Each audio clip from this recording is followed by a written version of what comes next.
Walaupun tentunya syaratnya adalah syarat yang singkat. Syarat yang singkat karena kalau syarat yang panjang tentunya kecuali kalau memiliki Bismillahirrahmanirrahim. Kita memulai dari hadis yang pertama. Kita mulai dari hadis yang pertama. An Amirul Mukminin Abu Hasan Umar bin Khattab. Jadi Umar bin Khattab radhiyallahu an adalah orang pertama yang dijuluki Amirul Mukminin. Abu Bakar radhiyallahu an ketika menjadi khalifah menggantikan Rasulullah, beliau dijuluki Khalifatu Rasulullah sallallahu alaihi wasallam, mengganti Rasulullah. Adapun julukan Amirul Mukminin, maka yang pertama kali menyandangnya adalah Umar bin Khattab radhiyallahu an. Beliau memiliki kunyah Abu Hafs. Abu Hafs, tahu mana Hafs? Hafs itu adalah salah satu nama singa. Salah satu nama singa. Beliau bernama Umar ibn Khattab al-Adawi al-Qurashi radhiyallahu an. Beliau memiliki keutamaan yang sangat banyak. Salah satu keutamaan beliau, Rasulullah bersabda, "Lau salaka Umar fajjan, kasalaka syaitan fajjan akhar."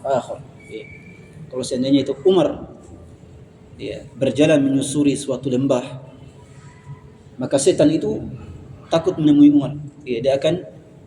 Setan akan berpindah untuk menyusuri melewati lembah yang lain. Karena memang Umar itu dari penampakannya tinggi besar, garang. Kalau berbicara memang orang akan takut. Itulah penampakan Umar ibn Khattab radhiyallahu an, sampai syaitan pun takut untuk bertemu dengan Umar ibn Khattab radhiyallahu an. Ketika beliau ditikam, Abu Lu'lu'ah al-Majusi itu menikam Umar dengan khanjar. Khanjar itu adalah pisau bermata dua. Pisau bermata dua, ditikam 3 kali atau 4 kali. Kalau orang biasa itu langsung mati di tempat. Kalau seandainya yang ditikam itu adalah orang biasa, maka dia akan mati di tempat. 2 mata pisau.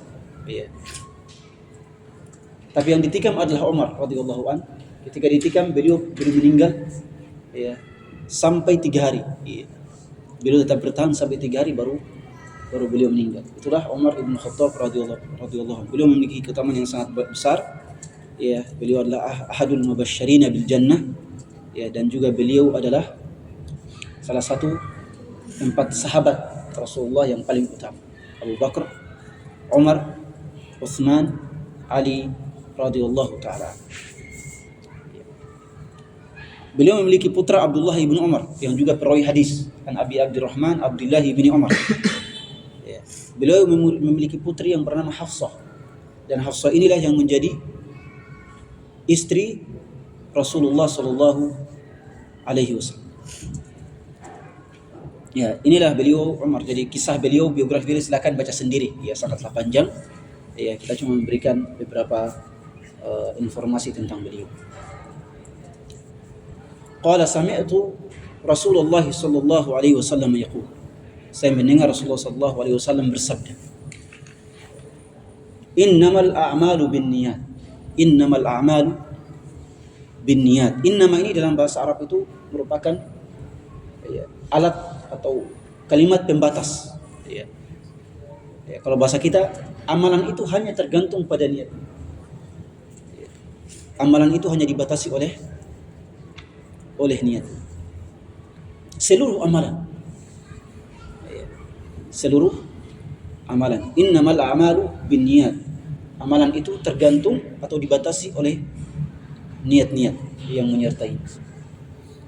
Dan niat ini banyak cakupannya. Yang pertama adalah niat yang menjadi tolok ukur sah tidaknya suatu amalan.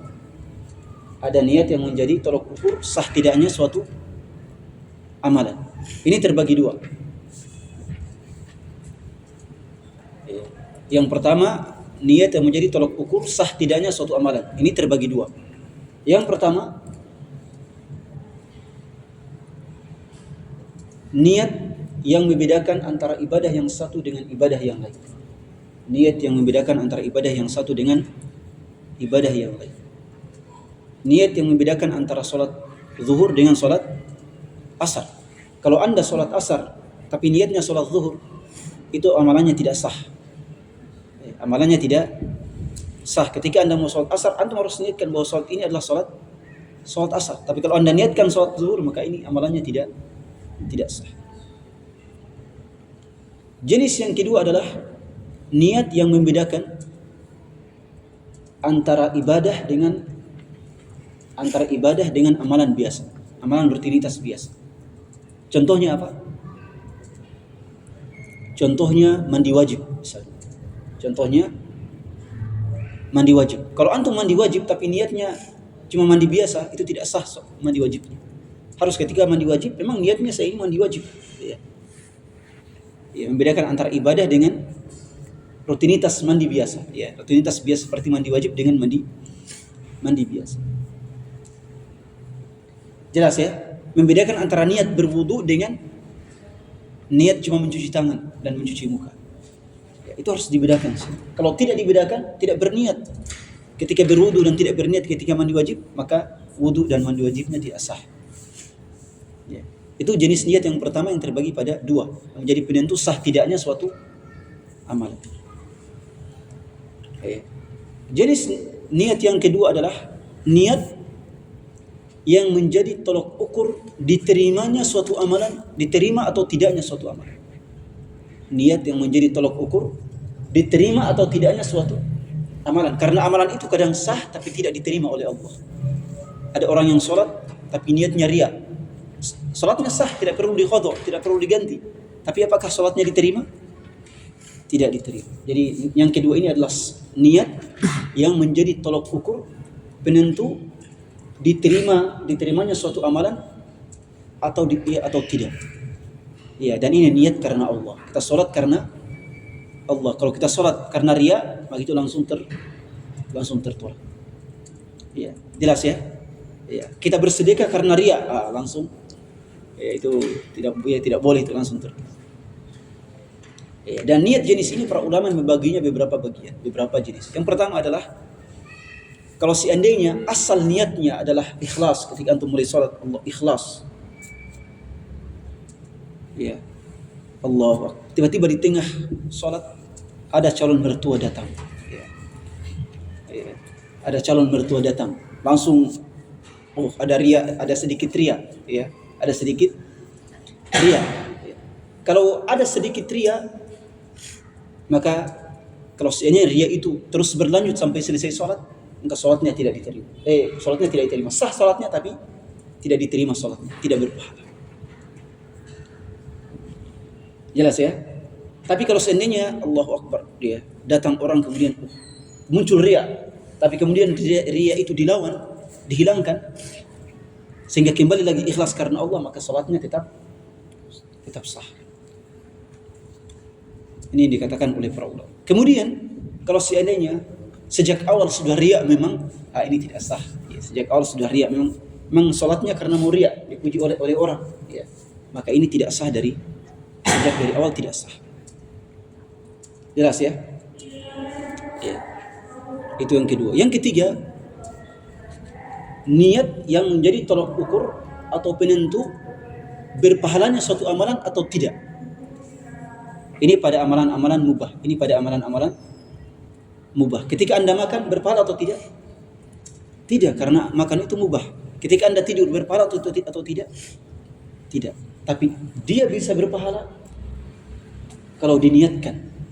Dia bisa berpahala karena kalau diniatkan. Jadi niat yang ketiga ini adalah niat yang menjadi penentu berpahala tidaknya suatu amalan yang mubah. Amalan yang mubah. Ya, tolok ukur atau penentu berpahala tidaknya suatu amalan yang mubah. Nah, ketika Anda makan minum begitu saja, tidur begitu saja, ya, maka Anda tidak akan diberikan pahala. Tapi ketika Anda makan meniatkan, saya ini makan demi untuk kuat beribadah, saya ini minum supaya kuat beribadah, saya ini tidur supaya bisa bangun malam untuk sholat, maka saat inilah Anda diberikan pahala oleh Allah Subhanahu wa taala. Jelas ya? Yang keempat, niat yang menjadi penentu atau tolak ukur bertambahnya pahala Anda. Niat yang menjadi penentu bertambahnya pahala Anda. Ada amalan-amalan yang memang Anda diberikan pahala. Tapi kalau Anda niatkan lebih banyak, maka pahalanya akan bertambah. Anda di sini kita datang di sini misalnya untuk menghafal. Diberikan pahala atau enggak? Iya, insya Allah diberikan pahala. Insya Allah diberikan. Innamal a'malu binniyat. Tapi kalau niat Anda tambah, bukan datang untuk menghafal. Bukan datang hanya untuk menghafal, tapi Anda tambah, saya datang di sini untuk menghafal pertama. Yang kedua, saya datang untuk belajar. Yang ketiga, saya ini niatkan untuk bertemu teman-teman misalnya. Yang keempat, saya ingin bersalaman dengan ustadz. Saya ingin di sini sholat ya, dari asar sampai isya duduk di masjid ribat ya karena menunggu sholat ya, sholat yang satu ya, menunggu sholat itu adalah ribat, merupakan pahala. Kalau niatnya ini banyak, maka pahalanya semakin banyak ya. Makanya para ulama itu mengatakan an-niyatu tijaratul ulama. Niat itu adalah perdagangan yang menguntungkan para ulama. Ya, para ulama itu kalau mereka pergi di suatu tempat, niatnya itu banyak supaya banyak pahalanya. Kalau kita ini pergi di suatu tempat, ya tujuan kita cuma itu. Ya. Jelas ya? Makanya ketika ke sini, silakan perbanyak niat. Ya, silakan perbanyak niat dan pahala kita itu akan diperbanyak oleh Allah Subhanahu wa taala. Jelas ya? Innamal a'malu binniyat. Ya. Wa innamal likulli imri'in ma nawa. Sesungguhnya seseorang itu akan mendapatkan apa yang dia niatkan. Jelas ya? Akan mendapatkan apa yang dia niatkan. Kalau niatnya baik, insya Allah akan berikan dia kebaikan. Tapi kalau niatnya buruk, maka Allah akan berikan dia balasan keburukan. Ya. Itu makna wa innama likulli imri'in ma nawa. Kemudian setelah menyebutkan ini, Rasulullah mencontohkan suatu amalan yang diniatkan. Apa amalan ini? Amalan hijrah. Faman kanat hijratuhu ila Allah wa rasulih, fa hijratuhu ila Allah wa rasulih. Siapa yang hijrahnya karena Allah dan Rasulnya, maka hijrahnya dinilai karena Allah dan Rasulnya. Artinya hijrahnya diterima. Hijrahnya diterima dan diterima dan diberikan pahala oleh Allah dan Rasul. Sebaliknya, wa man kanat hijratuhu lidunya yusibuha aw imra'atin yankihuha fa hijratuhu ila ma hajara ilai. Sebaliknya, kalau hijrahnya karena perempuan, karena dunia yang ingin dia kejar, perdagangan, jual beli yang dia ingin kejar, bukan karena Allah dan Rasul, atau karena perempuan yang dia ingin nikahi, maka hijrahnya kemana? Hijrahnya juga dinilai karena perempuan atau dunia tersebut dan tidak diterima di sisi Allah Subhanahu wa taala. Ya. Jadi faman kanat hijratuhu ila Allah wa rasulih fa hijratuhu ila Allah wa rasulih. Jadi ila Allah wa rasulih diulang 2 kali sebagai penegasan bahwa memang amalannya diterima oleh Allah. Sedangkan waman kanat hijratuhu lidunya yusibuha aw imra'atin yankihuha fa hijratuhu ila ma hajara ilaih. Ya, fa hijratuhu ila ma hajara ilaih. Hijrahnya cuma pada apa yang dia niatkan. Tidak disebutkan fa hijratuhu ila dunya yusibuha aw imra'atin yankihuha. Tidak diulang. Kenapa? Demi untuk menghinakan niat dunia dan niat karena perempuan. Ya. Di sini perempuan itu termasuk dunia atau tidak? Perempuan termasuk dunia. Tapi kenapa kok setelah Rasulullah menyebutkan dunia, beliau kemudian menyebutkan perempuan? Padahal perempuan sudah include dan masuk dalam persoalan dunia. Iya, kenapa? Ya, dalam bahasa Arabnya ini atful khos alal am.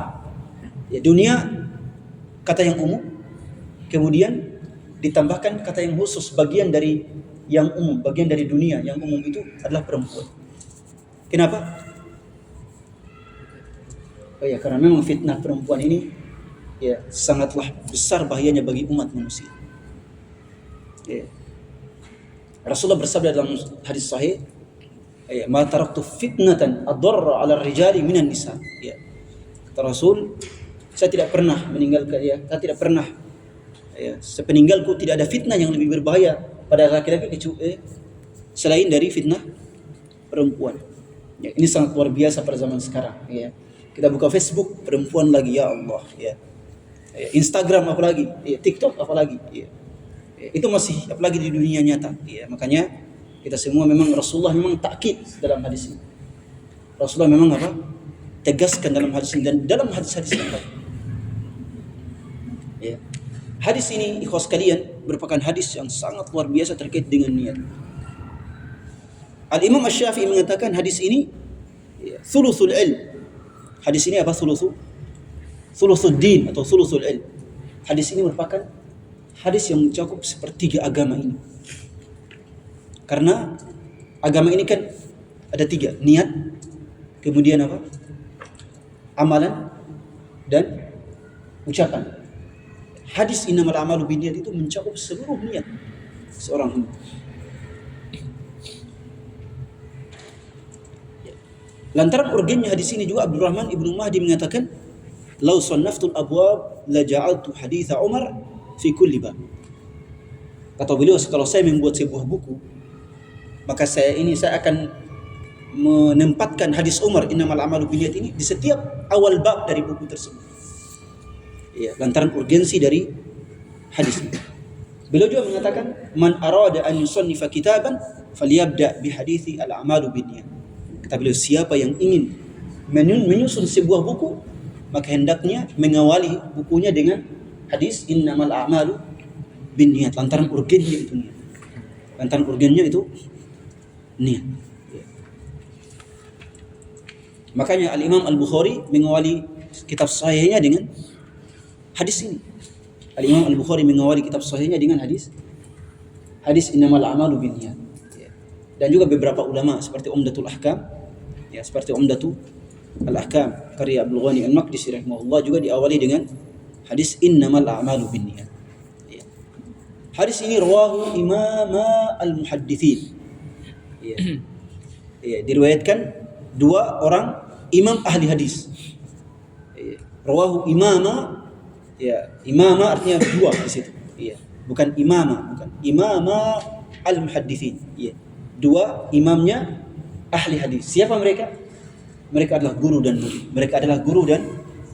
murid. Siapa mereka? Yang pertama adalah Muhammad bin Ismail bin Ibrahim bin Al-Mughirah bin Bardizbah Al-Bukhari. Beliau ini guru, ya. Al-Imam Al-Bukhari. Kemudian yang kedua adalah muridnya. Siapa? Abul Husain Muslim bin Al-Hajjaj bin Muslim Al-Qushairi An-Naisaburi.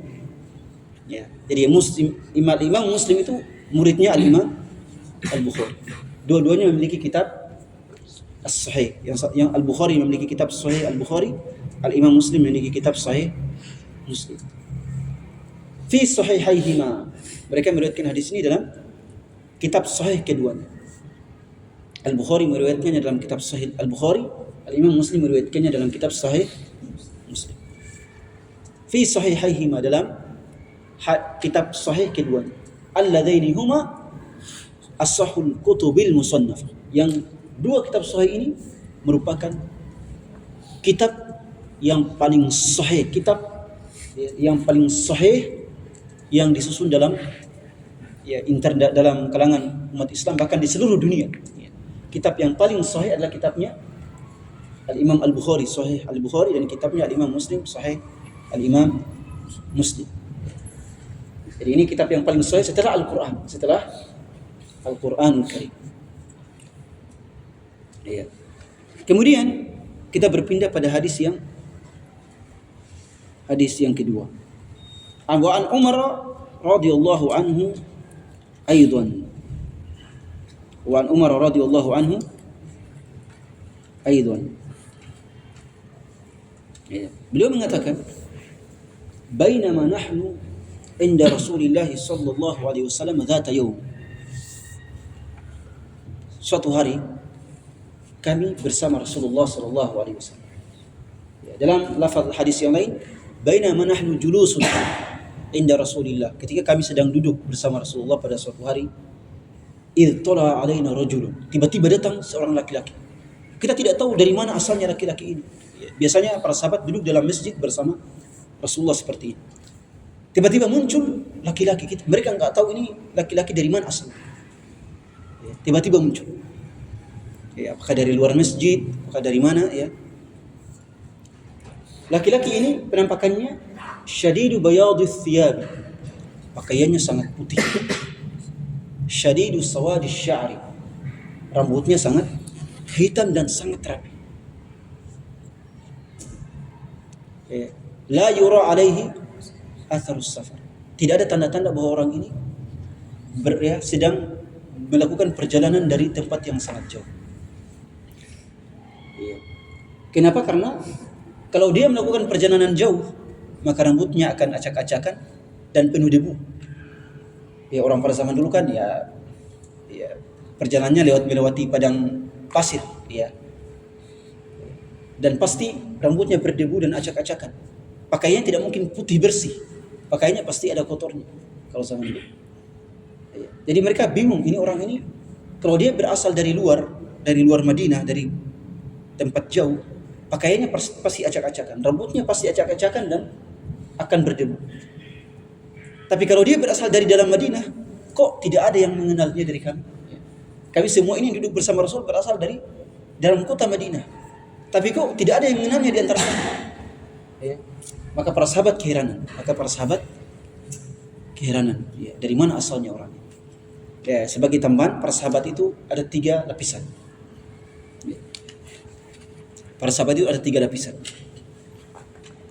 Lapisan pertama adalah para sahabat yang tinggal di sekitar Masjid Nabawi.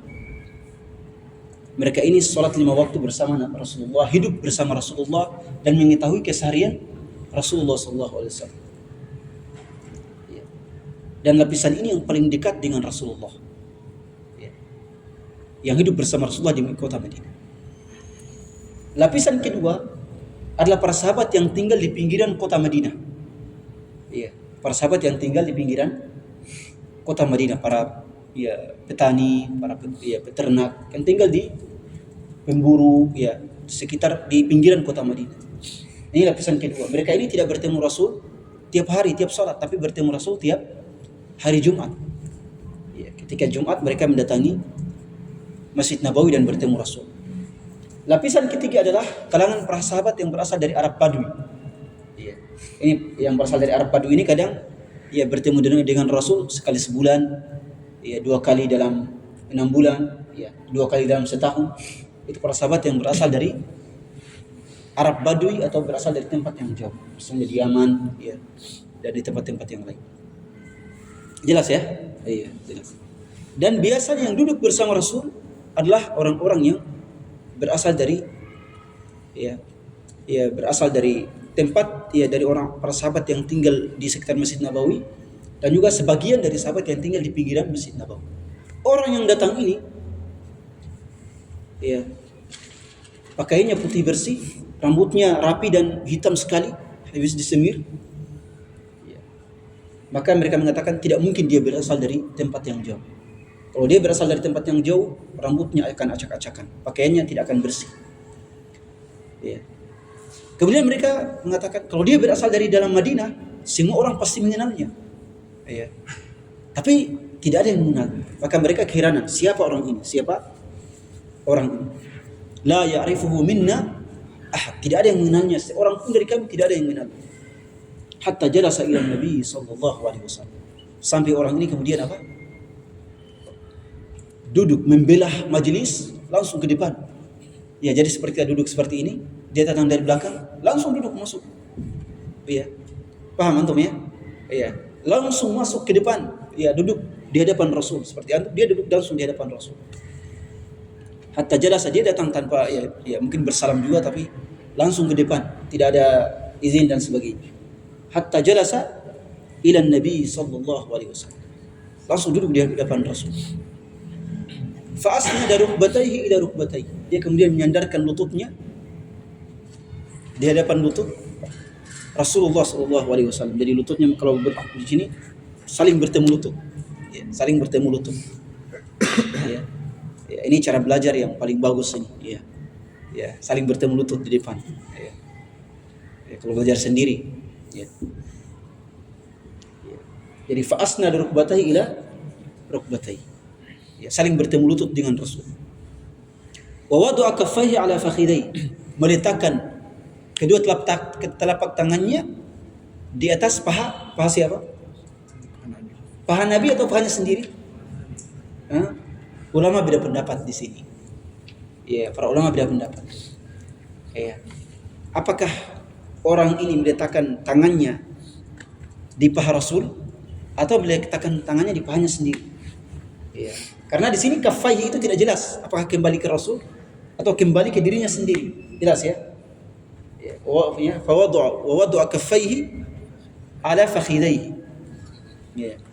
Para ulama mengatakan ini orang meletakkan tangannya pada pahanya sendiri. Kenapa? Karena mereka mengatakan sangat bukan adab yang baik kalau Anda meletakkan kedua tangan Anda pada paha orang lain. Adab atau enggak? Itu bukan adab yang baik. Ya. Ya. Makanya para ulama mengatakan ini pahanya diletakkan pada apa? Ya. Pada kedua telapak tangannya diletakkan pada pahanya sendiri. Bukan pada paha Rasul sallallahu alaihi wasallam. Karena itu merupakan ya adab yang kurang baik dan contoh yang tidak baik untuk bagi para sahabat. Ini sebagian ulama mengatakan seperti itu. Ya. Dan saya kira ini yang mungkin yang paling rajih, yang paling sahih. Pada saat itu beliau mengatakan, orang ini mengatakan waqala ya Muhammad akhbirni anil Islam. Muhammad dipanggil dengan namanya. Para sahabat itu terheran-heran. Ya. Kok orang ini langsung memanggil ya Muhammad. Ya. Para sahabat itu kan sudah disuruh oleh Allah jangan memanggil nama beliau dengan namanya. Ya, harus memanggil Rasulullah, Nabi Allah, jelas ya. Atau Abul Qasim. Ya. Tapi orang ini mengatakan ya Muhammad, fa akhbirni anil Islam. Ya, al-Islam di sini maksudnya adalah amalan-amalan ya yang lahir, amalan yang dilakukan oleh anggota tubuh. Ya, maka Rasulullah mengatakan faqala Rasulullah al-Islam an tashhada an la ilaha illallah wa anna Muhammadar Rasul. Ya, Islam itu adalah yang pertama Anda bersyahadat dengan kalimat syahadat. Asyhadu an la ilaha illallah wa anna Muhammadar Rasulullah. Itulah Islam. Yang kedua wa tuqimas shalah. Menegakkan salat. Yang ketiga wa tasuma Ramadan. Yang ketiga apa? Wa tu'tiyaz zakat, membayar zakat. Yang keempat wa tasuma Ramadan. Yang kelima wa tahujjal baita in istata'ta ilaihi sabila. Engkau berhaji kalau engkau mampu. Engkau berhaji seandainya engkau mampu. Dari segi kesehatan dan dari segi bekal perjalanan. Jadi para ulama itu mengatakan bahwa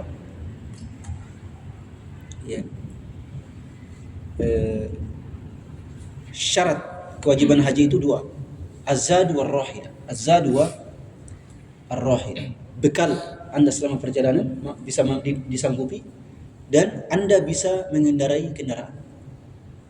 Anda bisa mengendarai kendaraan. Baik punya kendaraan atau Anda bisa duduk di atas kendaraan. Karena ada orang punya banyak harta tapi tidak bisa duduk di atas kendaraan. Naik pesawat pun susah karena sakit. Jadi ini adalah rukun Islam. Apakah yang 5 ini Islam semuanya ada pada 5 ini? Tidak. Apakah Islam ada semuanya ada pada 5 ini? Tidak.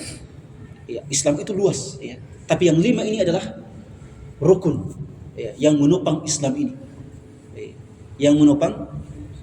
Kalau Islam itu adalah sebuah bangunan yang sangat luas, maka yang 5 inilah yang menopang Islam. Maka Rasulullah ketika ditanya, apa itu Islam? Maka beliau cuma menyebutkan jawaban yang paling penting dari Islam. Jelas ya? Cuma menyebutkan jawaban yang paling Yang paling penting.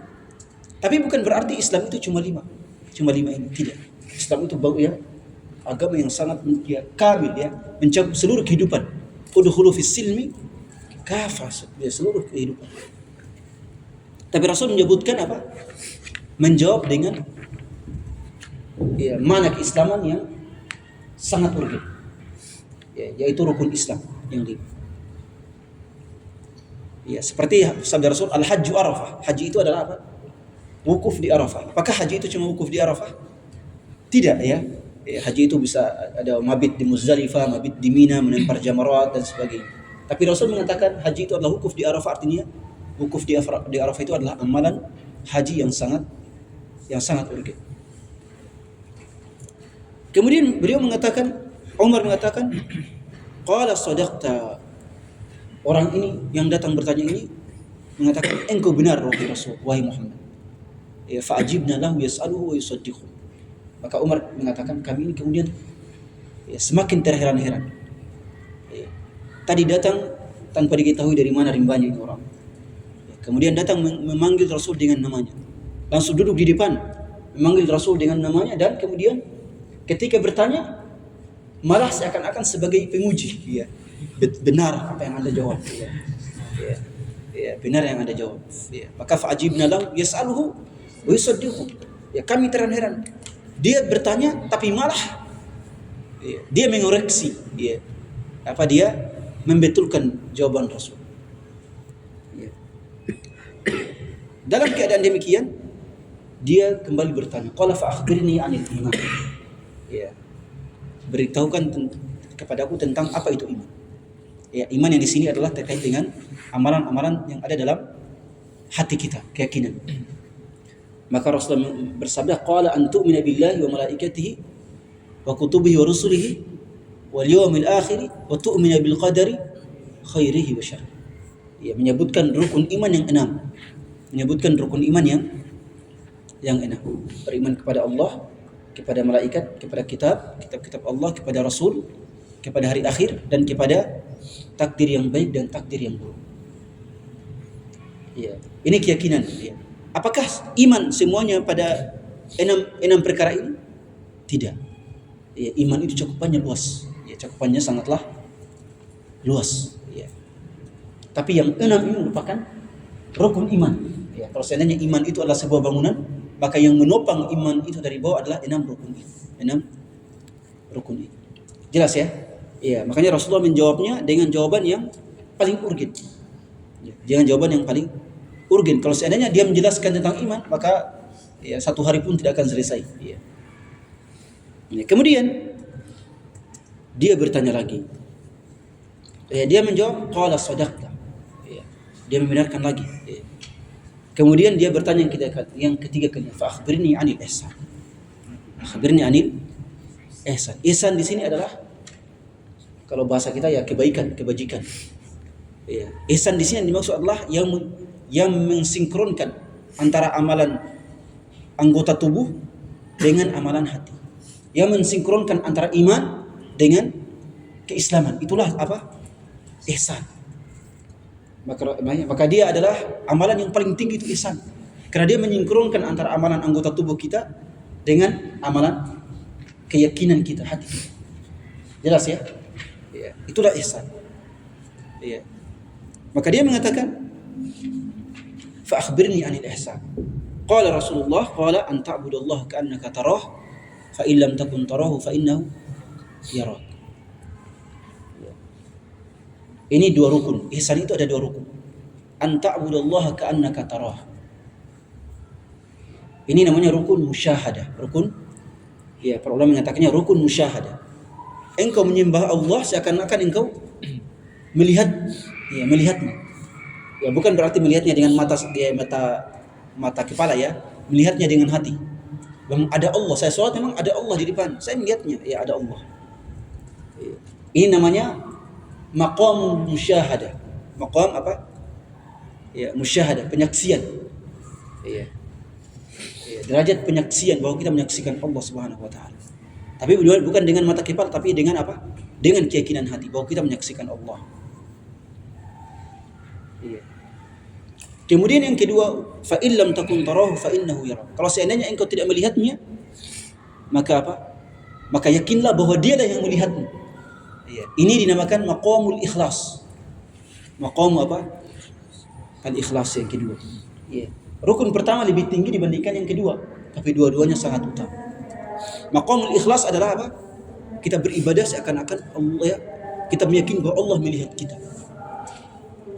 Ya, kalau kita meyakini Allah melihat kita, maka ibadah kita akan ikhlas, murni karena Allah Subhanahu wa taala. Maka inilah yang menyempurnakan antara iman dengan Islam. Ya, jelas ya? Ya, menyempurnakan antara amalan anggota tubuh dengan amalan hati. Islam dengan keimanan. Kemudian dia bertanya lagi dengan pertanyaan yang keempat. Qala fa akhbirni 'anis sa'ah. Beritahukan saya kapan terjadinya hari kiamat. Maka Rasulullah menjawab, qala mal mas'ulu anha bi'a'lama minas sa'il. Ya. Kata Rasul,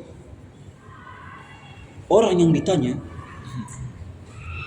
tidaklah lebih tahu tidaklah lebih tahu dibandingkan dengan penanya.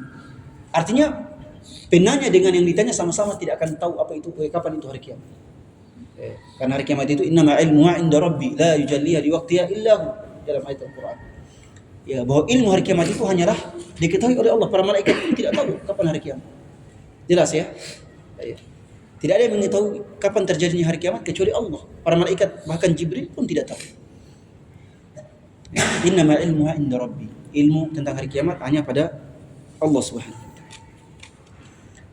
Fa akhbirni an amaratiha. Jibril kemudian bertanya pada pertanyaan yang keberapa? Kelima. Kalau begitu kata Jibril, beritahukan saja tentang tanda-tanda hari kiamat.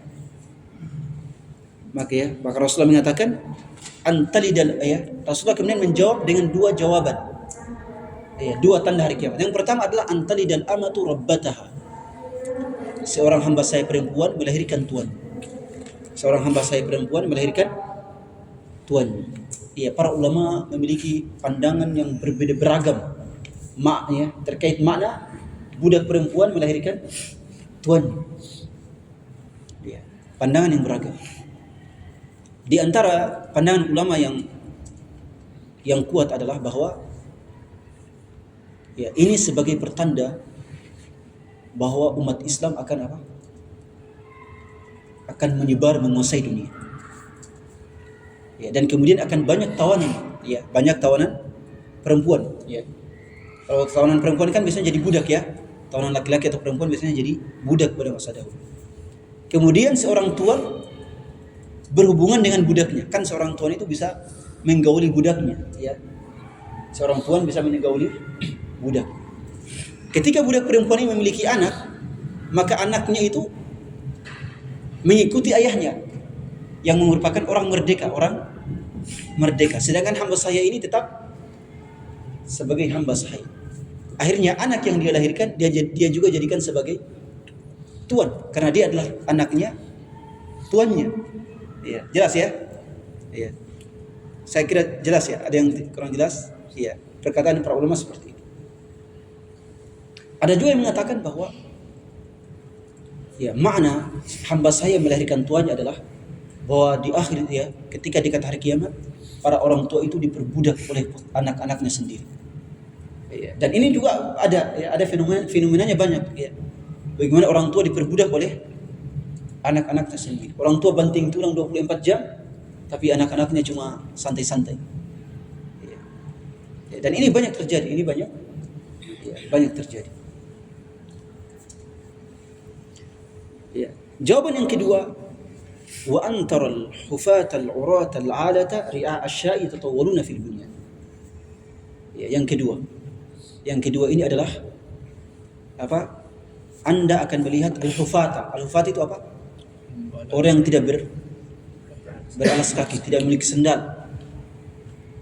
Al-urata, orang yang tidak berpakaian. Ya, tidak memiliki pakaian. Al-alata, orang-orang miskin. Ri'a asya'i, para penggembala kambing. Ya. Jadi orang-orang miskin yang pertama adalah yang tidak punya sendal, tidak punya pakaian. miskin dan kerjanya cuma penggembala kambing. Tapi tiba-tiba apa? Tiba-tiba yatatawwaluna fil bunyan. Tiba-tiba apa? Mereka berlomba-lomba apa? Mendirikan bangunan-bangunan yang tinggi. Ya. Jelas ya? Ya. Ini merupakan salah satu tanda hari kiamat. Dan ini banyak, ya, dan ini sekarang banyak terjadi. Ya. Tapi para ulama mengatakan bahwa ini menjadi tanda, ya, bahwa ini wa antarul hufatal uratal arat ala tari'a asya'i tatawwaluna fil bunyan, ya, bahwa ini, ya, sebagai pertanda dekatnya hari kiamat. Ya, pertanda ciri-ciri dekatnya hari kiamat yang sama dengan hadis Rasulullah SAW dalam, ya, riwayat, ya, Al-Hakim kalau tidak salah, idza wusida al-amru ila ghairi ahlihi fantadhiris sa'a. Ya, kalau suatu tanggung jawab diberikan bukan pada ahlinya, maka tunggu, ya, maka itu sudah tanda-tanda akan dekatnya hari kiamat. Ya. Ya, sama dengan ini. Orang-orang miskin tiba-tiba mendirikan bangunan-bangunan yang tinggi. Bukan ahlinya, bukan ahlinya. Ya, jelas ya? Ya, bukan ahlinya. Kemudian Umar melanjutkan, "Tsumman talaqa falabithtu maliya." Qala Umar, "Tsumman talaqa falabithtu maliya." Ya, kemudian orang yang datang bertanya ini tiba-tiba pergi. Ya, tiba-tiba apa? Pergi. Ketika keluar masjid, orang tidak lagi tahu di mana orang ini, ya. Karena dia malaikat, ya, Jibril alaihissalam. Tsumman talaqa, pergi, kemudian setelah itu tidak ditahu. Kata Umar, "Falabithtu maliya." Ya, malian itu sebentar. Kemudian kata Umar, saya kemudian, ya, duduk atau berdiam sebentar. Dalam riwayat yang lain bahwa Umar itu berdiam dan tidak bertanya selama 3 hari. Selama tiga hari dia berpikir terus siapa orang ini. Iya. Tiba-tiba Rasul bertanya kepada Umar, "Tsumma qala li, ya Umar, atadri man as-sa'il?" Wahai Umar, tahukah Anda siapakah yang datang bertanya tadi? Maka Umar mengatakan, Allah wa rasuluhu a'lam. Allah wa rasuluhu a'lam. Hanya Allah dan Rasulnya yang tahu. Ya, kalau kita ini jangan mengatakan Allah Rasuluh, karena Rasul tidak ada, ya. Kalau ditanya kita katakan Allahu a'lam saja, ya. Tapi kalau ada Rasul katakan Allah wa rasuluhu a'lam. Ya, maka Rasulullah bersabda, qala fa innahu Jibril atakum yu'allimukum dinakum. Dia adalah Jibril yang datang untuk mengajarkan kalian tentang persoalan agama kalian. Ya, jadi hadis ini hadis yang sangat luar biasa, rawahu Muslim. Ya. Ya, ini salah satu, ya, trik pengajaran. Ya, walaupun kita sudah paham, tapi demi untuk memahamkan teman-teman, kita bisa bertanya. Ya, walaupun pertanyaannya kita sudah tahu, tapi tujuannya adalah agar apa? Ya, teman-teman kita semua bisa lebih paham. Ya. Ya, sebagaimana Jibril alaihissalam. Dan ini juga merupakan adab bermajelis ilmu. Adab bermajelis ilmu itu harus datang dengan bersih, rapi. Jelas ya? Ya, bersih, rapi dan bertanya. Ya, itulah adab dari majelis ilmu. Sebagaimana yang ditunjukkan oleh Jibril alaihissalam. Ini hadis ini panjang sekali kalau di syarah ini, ya, tapi cukup, ya, insyaallah. Kemudian yang ketiga adalah terkait dengan an Abi Abdurrahman Abdullah ibnu Umar radhiyallahu anhu. Jadi Abdullah ibnu Umar ini anaknya siapa? Umar, anaknya yang meriwayatkan 2 hadis yang pertama. Ya, Abdullah ibnu Umar radhiyallahu anhu, seorang sahabat yang sangat mulia. Ini Abdullah ibnu Umar waktu masa muda itu tinggalnya di masjid. Pun lama, ya, dalam Sahih Bukhari, qala kuntu a'dab ana, kuntu azban ana fil masjid. Ya, ketika saya dulu masih bujang, saya itu suka tidur di masjid. Di masjid Nabi maksudnya. Ya, karena supaya fokus menuntut ilmu dan belajar dan menghafal Al-Qur'an. Ya, beliau ini merupakan adiknya Hafsah. Ya, Hafsah bintu Umar yang merupakan istri Rasul sallallahu alaihi wasallam. Ya, Abdullah ibnu Umar. Ya, beliau ini dikatakan oleh Rasulullah sallallahu alaihi wasallam, "Ni'mar rajuli Abdullah ibnu Umar," atau "Ni'mar rajul Abdullah law kana yaqumu minal lail." Sebaik-baik pemuda itu adalah Abdullah ibnu Umar kalau seandainya dia konsisten salat malam. Ya, makanya ketika mendengar ini Abdullah ibnu Umar mengatakan, ya, "Ma taraktu qiyamal laili qad ba'da an sami'tuhu min Rasulillah sallallahu alaihi wasallam." Setelah saya mendengar ini dari Rasulullah, maka saya tidak pernah meninggalkan qiyamul lail. Ini adalah Abdullah ibnu Umar radhiyallahu anhu. Beliau salah seorang ulama para sahabat. Ya, salah seorang ulama para sahabat. Dan beliau cocok menjadi seorang khalifah. Ya. Beliau memiliki jiwa kepemimpinan. Beliau mengatakan, meriwayatkan, sami'tu Rasulullah sallallahu alaihi wasallam yaqul, saya mendengar Rasulullah bersabda, "Buniyal Islamu ala khamsin." Islam ini dibangun di atas 5 perkara. Ini menegaskan tadi, ya, bahwa Islam itu adalah bangunan yang sangat luas. Ya. Dan fondasinya ada 5. Ya. Buniyal Islamu ala khamsin. Ya. Usulul Islam itu 5. Apa itu? Yang pertama, syahadati an la ilaha illallah wa anna Muhammadan abduhu wa rasuluh. 2 kalimat syahadat. Yang kedua, iqamis shalah. Yang ketiga, ita'iz zakah. Yang keempat, shaumi Ramadan atau wa hajjil bait. Berhaji ke Baitullah. Yang kelima, shaumi Ramadan. Ya, dalam riwayat yang lain, Ibnu Umar bersumpah bahwa dia mendengar Rasulullah mengatakan dengan urutan yang ini. Ya, kalau kita kan shaumi Ramadan kemudian hajjil bait. Tapi Ibnu Umar tidak mau mengubah urutan yang disebutkan oleh Rasulullah SAW. Ya, beliau mengatakan, saya bersumpah karena Allah, saya benar-benar mendengar ini, urutan ini dari Rasulullah SAW secara langsung. Ya.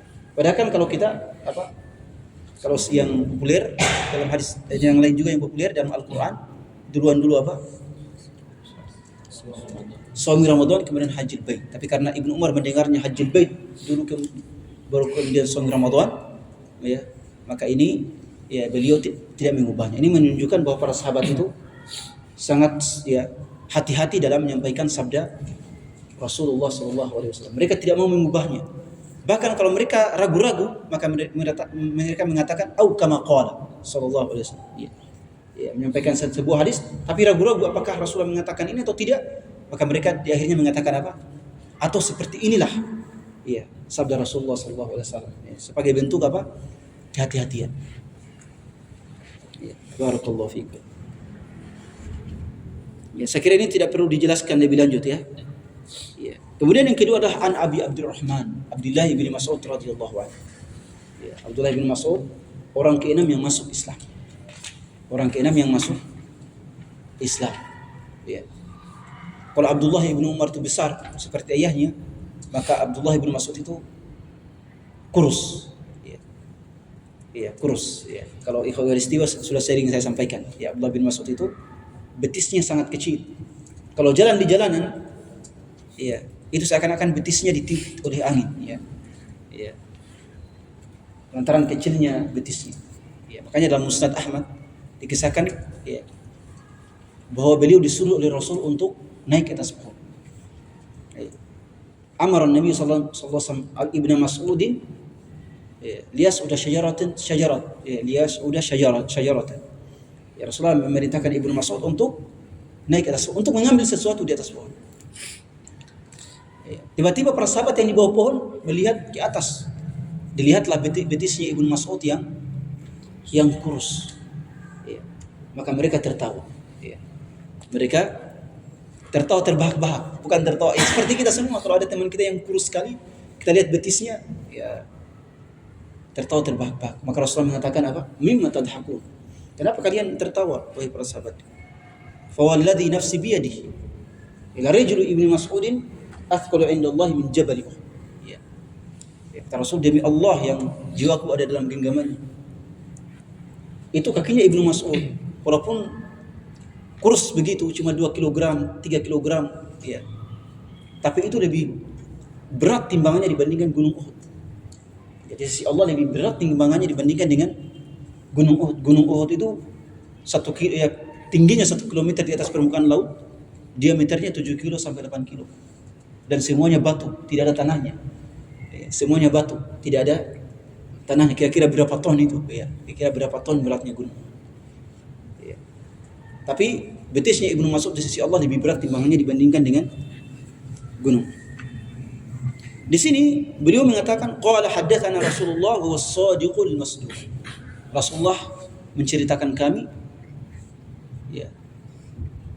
Sementara beliau adalah as-sadiq Al-masduq. As-shadiq artinya orang yang jujur. Al-masduq artinya orang yang dibenarkan, orang yang diyakini jujur. Itu namanya al-masduq. Dan memang Rasulullah SAW adalah orang yang jujur. Ya, sejak sebelum Nabi pun beliau menjadi seorang yang jujur. Jelas ya? Persoalan pertama yang sangat penting bagi dai adalah memperbaiki akhlaknya. Seluruh para nabi sebelum diutus oleh Allah, Allah memperbaiki dulu akhlaknya.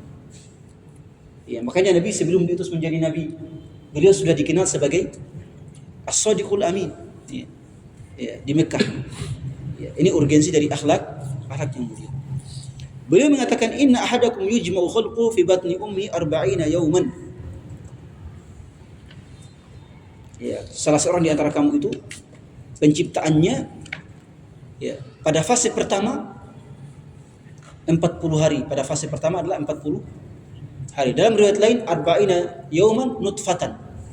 Ya, pada fase pertama 40 hari pertama itu ya, itu masih dalam bentuk apa? Nutfah. Apa itu nutfah? Apa itu nutfah? Hah? Ya, segumpal air, segumpal apa? Air yang kental, itu nutfah. Jelas ya, itu pada 40 hari pertama, fase 40 hari pertama. Kemudian fase 40 hari kedua, thumma yakunu alaqatan misla dzalik.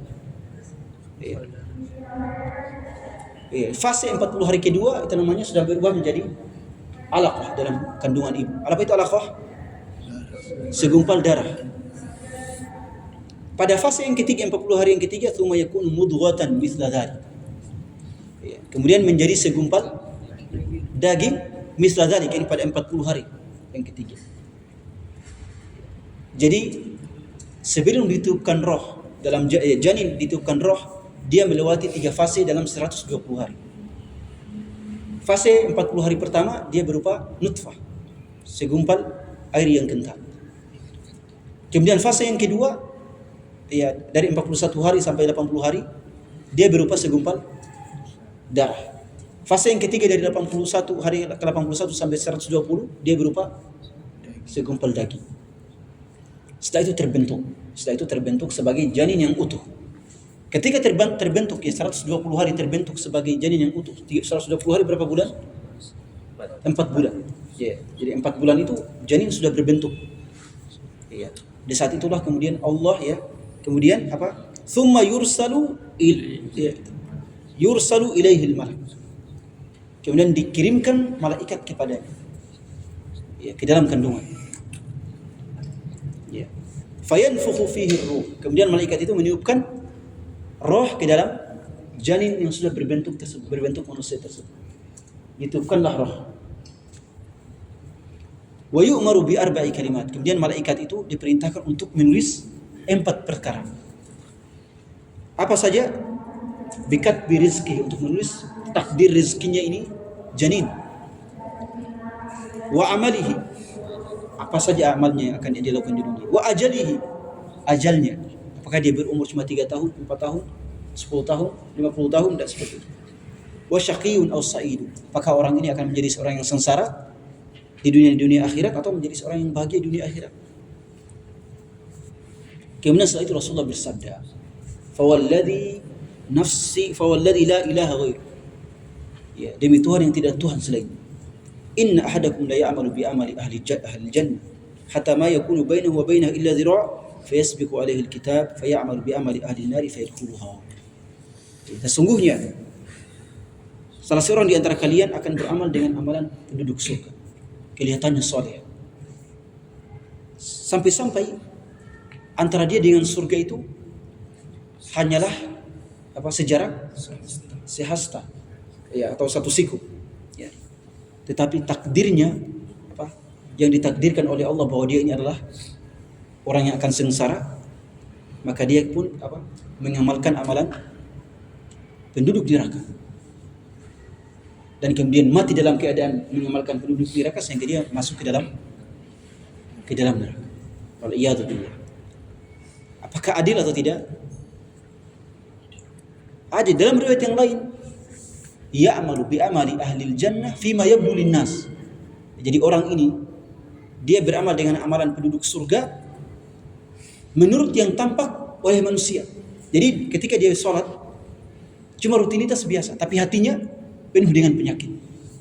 Ya, penuh dengan penyakit. Tapi kalau dia sholat kemudian hatinya bersih, suci, insya Allah orang ini tidak akan berubah menjadi pengamal amalan ahli neraka di akhir hayatnya. Tidak mungkin. Kalau seandainya ketika dia sholat dan beribadah hatinya suci, khusyuk. Ya, orang yang seperti ini adalah orang yang ketika beribadah hatinya tidak suci. Dia mungkin masih sukaria, ada kemunafikan dalam hatinya dan sebagainya. Akhirnya di akhir hayatnya dia berubah. Allah tampakkan keburukan. Jelas ya? Ya. Jadi ini dia beramal dengan amalan soleh menurut yang tampak pada manusia, sedangkan dalam hatinya tidak demikian. Dalam hatinya ada riya, ada penyakit. Ya. Sebaliknya, wa inna ahadakum la ya'malu bi amali ahli nar. Sebaliknya ada orang yang beramal dengan amalan ahli neraka. Hatta ma yakunu bainahu wa bainaha illa dhira', sampai dia dengan neraka itu sejarak satu siku saja. Fasbiqu alaihi alkitab. Tapi takdirnya bukan yang seperti itu. Ya. Fa ya'malu bi amali ahli jannah fa yadkhuluha. Tiba-tiba dia berubah menjadi orang yang mengamalkan amalan penduduk surga, lalu dia masuk surga. Orang seperti ini memang kelihatannya dia suka bermaksiat, tapi dalam hatinya ada keinginan untuk selalu bertobat. Ya. Iya. Orang yang seperti ini. Ya, kebalikan yang pertama ya. Yang pertama tadi itu memang kelihatannya soleh, tapi hatinya penuh dengan penyakit, riya, ada kemunafikan, ya dan sebagainya. Kebalikan yang kedua ini. Yang kedua memang dia bermaksiat, tapi dalam hatinya selalu apa? Ada rasa takut kepada Allah. Ya, jangan-jangan saya ini bermaksiat dan jangan-jangan saya akan masuk neraka karena maksiat. Ada rasa takut kepada Allah. Akhirnya ketika di akhir hayatnya kemudian berubah. Allah ubah lantaran rasa takutnya kepada Allah. Ya, jadi jangan meremehkan ahli maksiat. Ya. Jangan-jangan mereka bermaksiat tapi mereka punya rasa takut kepada Allah Subhanahu wa taala. Jelas ya? Ya. Barakallahu fiik. Kemudian hadis yang kelima. An Aisyah radhiyallahu anha qalat qala Rasulullah sallallahu alaihi wasallam. Aisyah As-Siddiqah bintus Siddiq radhiyallahu, ini sudah lewat setengah jam ya. Enggak apalah ya. Ya karena sampai Isya insyaallah. 2 jam insyaallah. Ya itu kalau tasmi' antum berapa jumlahnya di sini? 27. Bisa insyaallah. Kalau tasmi' biasa 30 orang atau 25 orang 1 jam 20 menit mungkin. Ya, bisa insyaallah. An Aisyah radhiyallahu anha, di sini an ummil mu'minin. An ummi al-mu'minin, ummi Abdullah Aisyah radhiyallahu anha. Aisyah adalah ummul mu'minin. Ya, para istri-istri Rasul itu dijuluki ummul mu'minin sebagian dalam Al-Qur'an wa azwajuhu ummahatuhum, ya. Bahwa istri-istri Rasul itu adalah ibu-ibunya kaum mukminin. Ya, oleh sebab itu setelah Rasul meninggal, para istri Rasul itu tidak boleh menikah lagi. Karena bagi kaum muslimin mereka adalah ibunda kita. Mereka adalah ibunda kita. Ya, maka mereka tidak boleh menikah lagi setelah Rasulullah wafat. Ya.